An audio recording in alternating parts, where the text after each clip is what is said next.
When you get outdug and outserved and outblocked and out-attacked, our performance was just embarrassing and very devastating tonight. And we have, a lot of work to do. And we've kind of stripped things back to the basics. But the hardest thing, and we've talked about it now for the last 2 weeks with our team, is trying to figure out how to win, and winning is hard work.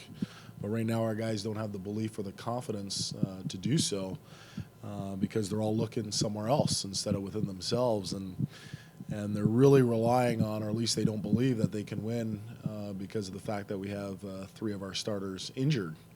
And that's a very difficult thing to swallow because I think we do some really good things during the course of the week, and then the last 2 weekends we've just have not come out to compete. Of anything else, the execution part or all that stuff is secondary to the fact that we were just outworked again tonight. And when we're all looking for answers elsewhere instead of within ourselves, it's a difficult pill to swallow, especially in the way that we perform the last couple of weeks here at home.